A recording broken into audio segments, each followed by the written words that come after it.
Hey, it's Chris here. Welcome to my little YouTube channel. In this video, I want to talk about asylum and visa and what they mean, because I think there's a lot of misunderstanding out there among different groups about what those terms mean, and because of that, they make assumptions that simply aren't true. So we want to talk about that.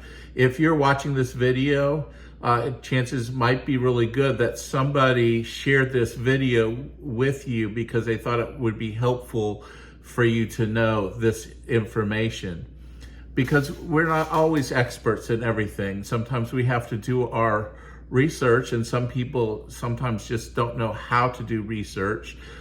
They tend to rely on certain sources of information that might not be accurate in and of themselves, and just further feed ignorance. So one of the things that I really want for those that are part of the community that we're shaping and forming on this YouTube channel is to have people that are educated and informed and are able to understand certain topics that are very relevant to society, and to deal with them in a Christian way, in a way that honors God and is faithful to the teaching of our Lord Jesus Christ. So let's jump into it. Asylum. Many years ago, asylum was a place of refuge. And over time, this word began to be associated in the United States and the Western world with places where mentally ill people were housed, both to keep them safe from society, and in certain cases to keep society safe from them.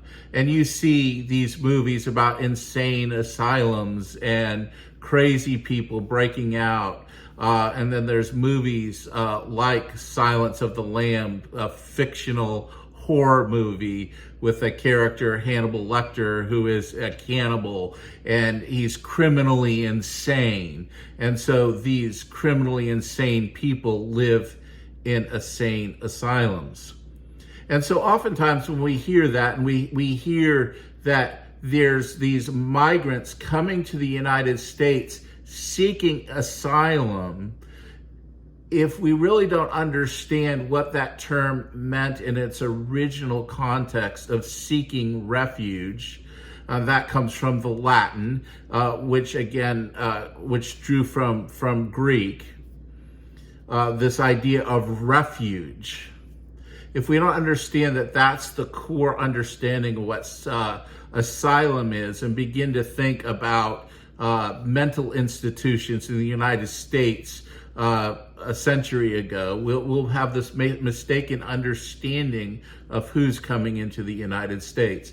That people that are coming in seeking asylum, they're coming in because they were in a mental institution or insane asylum, that they're crazy, mentally unbalanced people, that they are like Hannibal Lecter, and they're just coming to the United States in need of desperate mental health help, because they're in the vernacular, they're crazy, they're out of their mind.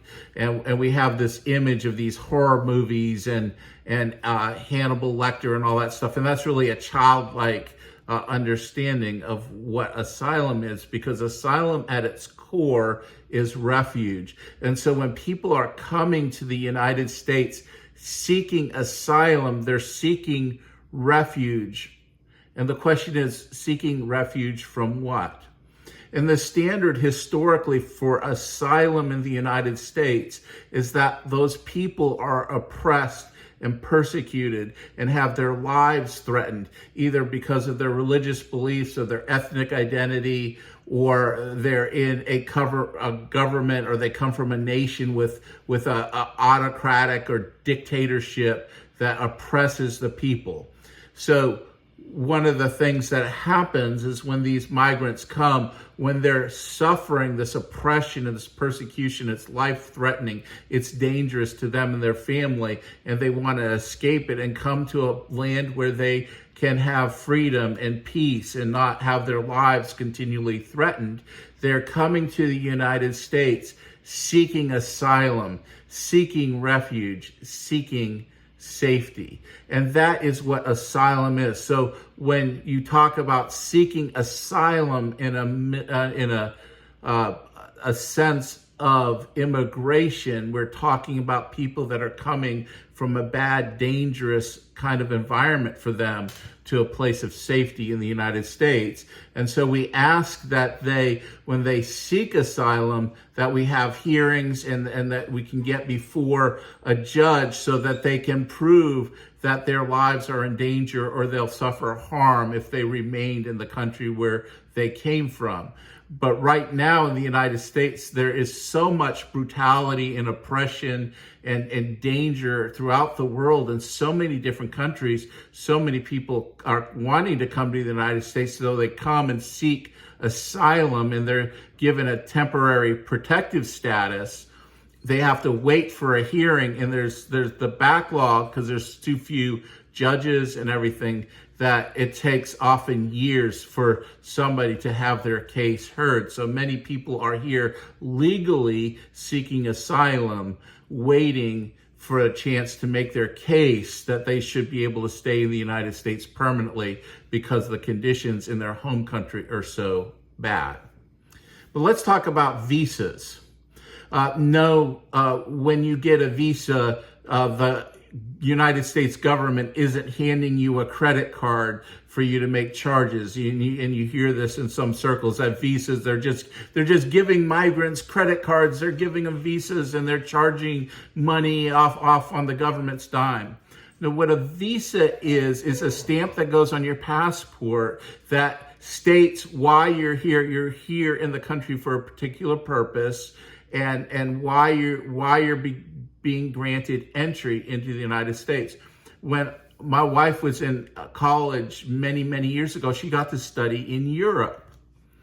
And she got a student visa to the country where she was studying so that she could be in that country legally as a student while she was studying. That Christmas, I was able to go visit her, and I stayed in a youth hostel while she was with her host family. I was given a tourist visa that allowed me to be in that country as a tourist, and my visa was much shorter than hers, and I had to leave after that visa was up. So I had my week where I went and saw her and flew back. There are other kinds of visas, like work visas, like people that are given visas to go work in a country. And while they're doing that work in their country, they're allowed to be there. It is a permission on a passport. It's not a credit card with money. So if you hear somebody say they got a visa to be in the United States, they're not saying that they have a credit card and the government is allowing them to spend all this money. What they're saying is I got a specific permission. I'm here as on a tourist visa. I'm here on a student visa. I'm here on a work visa. That is the permission that allows them to come into this country and be here legally to be here for whatever purpose that they're here for. I just think it's helpful for us to understand what these terms are and what they mean so that we don't get caught up in a lot of misinformation. Because when we get caught up in that misinformation, then we can begin to be fear-mongered and to be scared and to be thinking things that aren't true. And when we start thinking things that aren't true, that they're true and they're inaccurate, we often make bad choices about things. And so I want us as Christians, I think we need to be educated as to what terms mean, what things are really happening, so that we don't make these kind of poor choices, whether it's about politics or social issues or whatever it is, that we want to make good, informed choices. So I would encourage you, if this video was helpful, to share it with somebody that might benefit from this information. I'm glad that you're here at the Pastor Chris RN channel. We're wanting to build this up into a community of Christians that are engaging in a helpful, productive way with American society. And we'd love for you to be part of that, whether you're a Christian or not. That doesn't matter. We need input from non-Christians too, because we can be better Christians if we listen to what others are saying that don't have our belief system. So we want to encourage you to do that. My dog in the background, you hear in video just encouraging, yeah, join, come on. So we encourage you to do that. Once we get to about 5,000 subscribers, I think we'll turn on channel memberships and see where that goes. So anyway, thank you so much for watching this video, and may God bless you.